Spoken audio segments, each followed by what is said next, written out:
মাননীয় স্পিকার, গণতন্ত্রের জন্য যিনি আপোষহীন লড়াই করে গিয়েছেন, যেদিন জনতার সরকার প্রতিষ্ঠিত হবে, যেদিন এই পার্লামেন্ট জনতার সরকারের কাছে যাবে, এদিন এই সংবিধানকে ছুঁড়ে ফেলা হবে।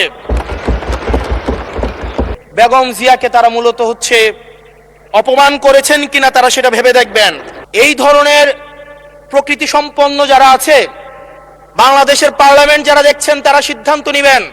যারা কখনো কখনো কনফর্মিস্ট, যারা কখনো কখনো রিফর্মিস্ট, তারা মূলত অপরচুনিস্ট। মাননীয় স্পিকার, আপনাকে ধন্যবাদ মুলতবি প্রস্তাবের উপরে বক্তব্য প্রদানের সুযোগ দেওয়ার জন্য। মাননীয় স্পিকার, কিছুক্ষণ আগে আমাদের সর্বশ্রদ্ধেয় মাননীয় সংসদ আন্দালিব রহমান পার্থ যখন বক্তব্য দিচ্ছিলেন, উনি যখন বললেন যে সংবিধান যারা ছুঁড়ে ফেলতে চায় তাদেরকে স্বাধীনতা বিরোধীর সাথে উনি অ্যালাইন করলেন, ট্যাগ করলেন মাননীয় স্পিকার।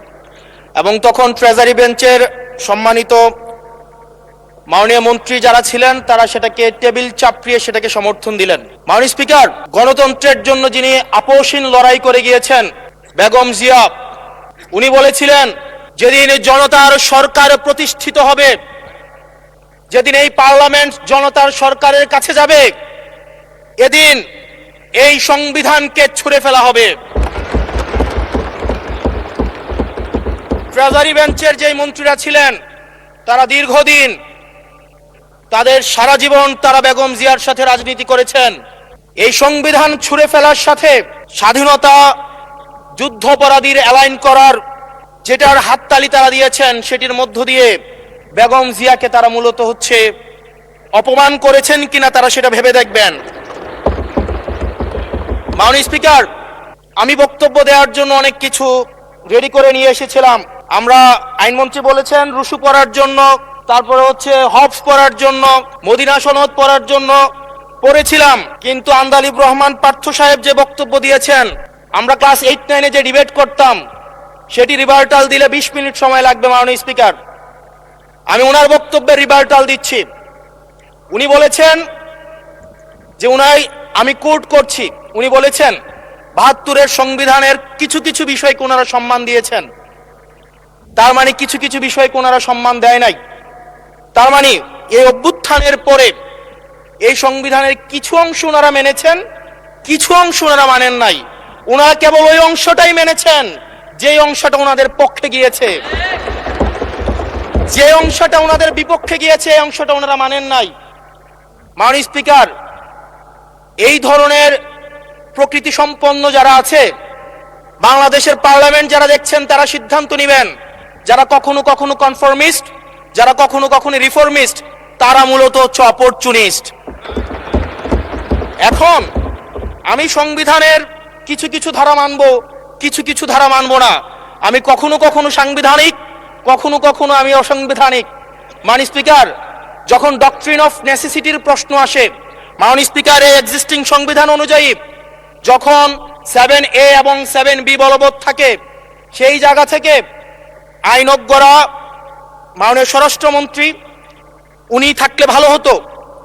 ডক্ট্রিন অফ নেসেসিটি মাননীয় স্পিকার 48-এর 3 অনুযায়ী রাষ্ট্রপতি সুপ্রিম কোর্টের মাধ্যমে একটা এই 106-এর অ্যাডভাইজরি একটা রুল আছে মাননীয় স্পিকার।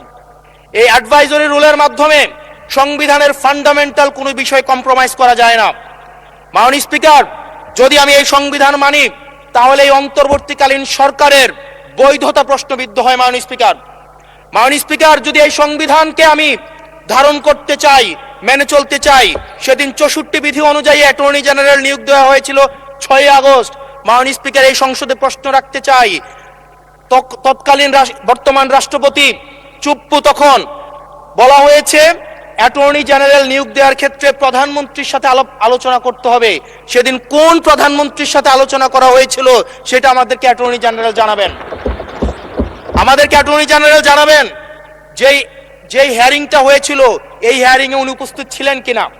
তখনকার সময় যিনি প্রধান বিচারপতি ছিলেন ওবায়দুল হক, তিনি তখন কোথায় ছিলেন, সেই রায়ের কপিটা আমরা দেখতে চাই। মাননীয় স্পিকার, মাননীয় স্পিকার, আপনি যখন বেগম জিয়াকে 6 আগস্ট সর্বপ্রথম ছাত্র জনতা যখন সিদ্ধান্ত নিয়েছিল আর এক মুহূর্ত বেগম জিয়াকে কারাগারে থাকতে দিবে না, বেগম জিয়াকে রাষ্ট্রপতির আদেশের মধ্য দিয়ে বেগম জিয়াকে সেদিনই হচ্ছে কারাগার থেকে যেই জুলুমের মধ্যে রাখা হয়েছিল সেটা থেকে ছাত্র জনতার রায়ের মধ্য দিয়ে সেখান থেকে বের করে আনা হয়েছিল মাননীয় স্পিকার।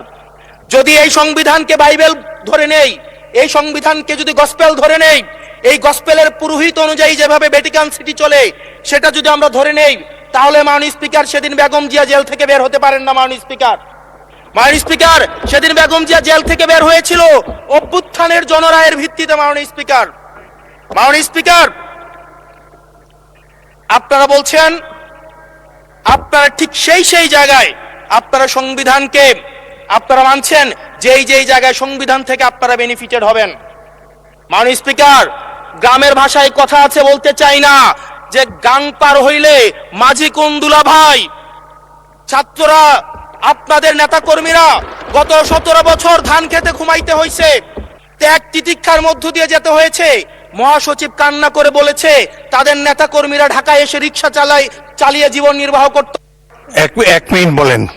মাননীয় স্পিকার, আজকে দেখেন, আজকে লক্ষ লক্ষ নেতা কর্মী তাদের রক্ত দিয়েছে। ফ্যাসিবাদ বিরোধী প্রত্যেকটি রাজনৈতিক দল, কোন রাজনৈতিক দলকে বিশেষভাবে আমি আলাদা করতে চাই না, ফ্যাসিবাদ বিরোধী প্রত্যেকটি রাজনৈতিক দলের রক্ত শ্রম ঘামের মধ্য দিয়ে এই হাসিনার পতন হয়েছে। এই হাসিনার পতনের পরে যখন জনরায়, মাননীয় স্পিকার, যখন জনরায় কখনো কেতাবের কাছে মাথা নত করে না। এটা ভ্যাটিকান সিটি নয় যে গসপেল অনুযায়ী হচ্ছে দেশ পরিচালিত হবে। 68% জনগণ তারা সিদ্ধান্ত জানিয়ে দিয়েছে এই সংবিধানের যেই বেসিক স্ট্রাকচারাল জায়গায় কোন জায়গাগুলোতে রিফরমেশন আনতে হবে। মাননীয় স্পিকার আন্দালিব রহমান পার্থ সাহেব বলেছেন যে অর্ডারে নাকি হচ্ছে সংবিধান সংস্কার পরিষদের গঠনটা নাই। উনি যদি একটু পরিশ্রম করতেন, জাস্ট একটা পাতা উল্টাইতেন, একটা পাতা পরেই বলা হয়েছে সংবিধান সংস্কার পরিষদ গঠন যদি যুক্ত। ধন্যবাদ মাননীয় সদস্য, ধন্যবাদ।